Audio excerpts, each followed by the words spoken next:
Test, test, yes it is.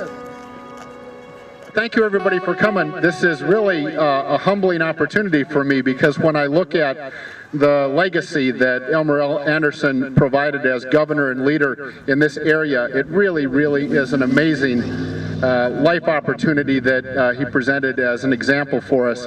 Truly an amazing individual that really showed as an example what leadership really means.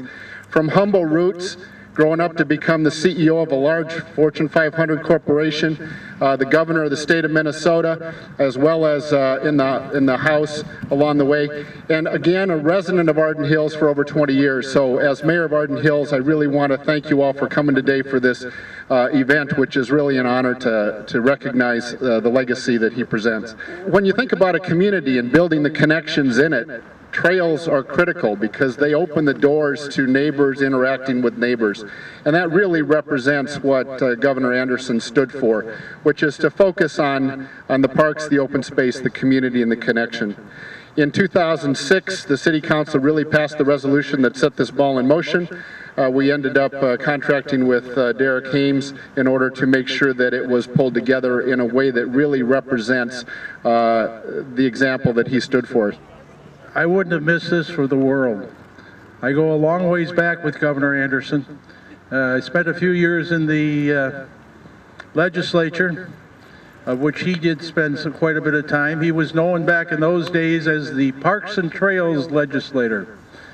Voyageurs National Park would not be here today if it wasn't for Governor Andersen. I remember one day I get a call from Governor Andersen, and he was the chair of my legislative campaign at 2 or 3 different times, because this is my district out here. I get a call from him. He says, we're trying to put together a memorial on the Capitol grounds for Charles Lindbergh. He says, and you're carrying the bill. I said, okay. I have had the honor, by the way, his wife Eleanor, I understand, is doing very well. You all should aspire to her longevity. She will be 100 years old this next birthday.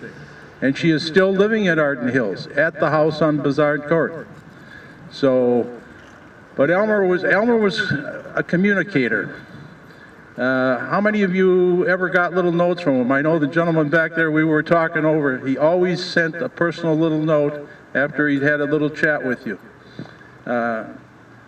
I can go on and on with little stories about him, but this is a great day. You are standing at the end of the trail for today, but we are working very hard within our Parks Department to connect this trail onward, and we're looking at this as a way of connectability and cooperation. It's absolutely imperative that we continue to try to build a park trail system in Arden Hills. Having amenities like this is critical to our city. As was mentioned, this whole process started back in 2006, and my predecessor, the chair of the Park Rec and Trail Committee, Bill Henry, deserved a lot of credit for writing an absolutely wonderful proclamation that the City Council supported. And so it takes a while to get these things done, but this one is done, and it's a special day for me because I grew up right there in that house. And so having seen this emerge from just a little foot trail to what it is today, and to be associated with as prestigious Arden Hills resident as Governor Andersen is very special. I think that, in my view, we're here because each one of you, some have been named, some of them have not been named, but I know that each one of you has made a significant and unique contribution to this trail's existence. And so in these few minutes that I'll steal from you, I'd really like to convey to you a deep appreciation and gratitude for what you've created. And, you know, as was just mentioned, these projects take years. And so, you know, it's been shepherded through the correct governmental processes, it's gone through the building stage, it reached designing the signage, and then it brings us to this day today.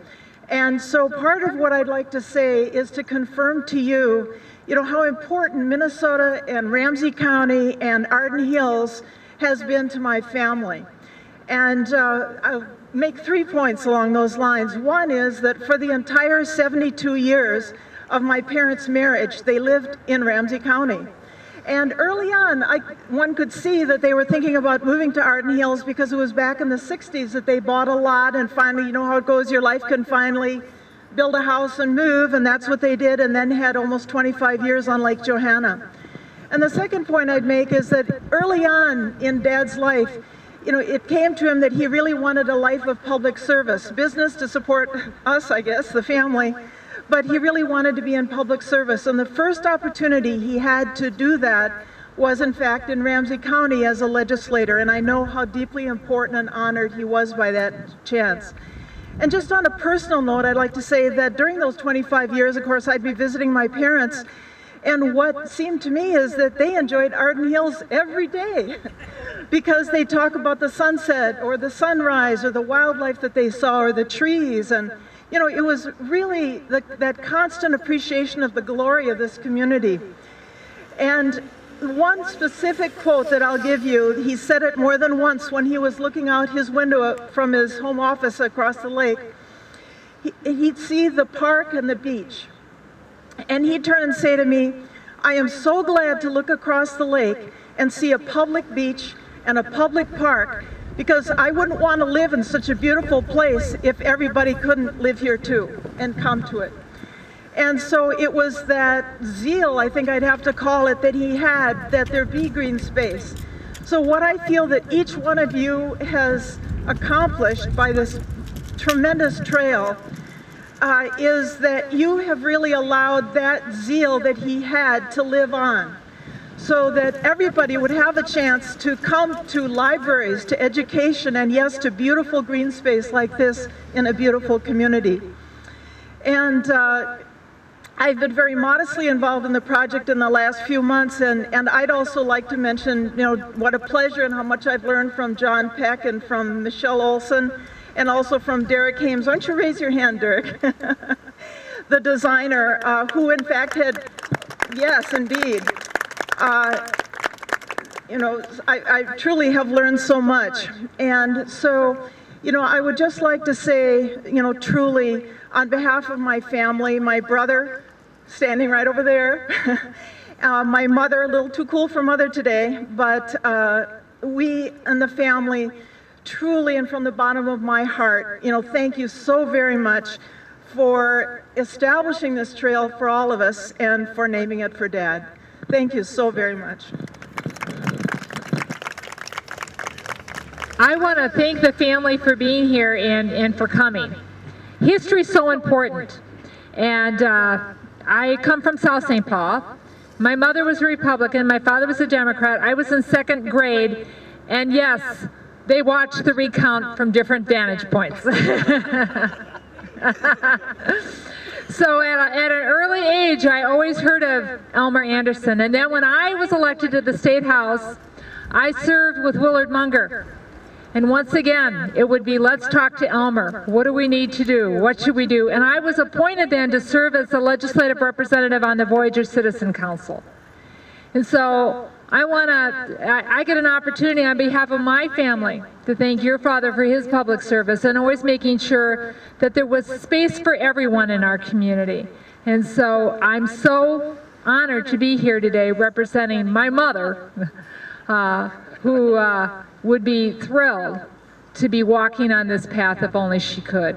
Thank you all for being here. Thank you for being such a great, great community, one I'm so proud to be a part of. And now I think we have the honors of ribbon cutting, so I'd ask the family to join me and the council members, Commissioner Bennett, Congresswoman McCollum, you can join us as well up here.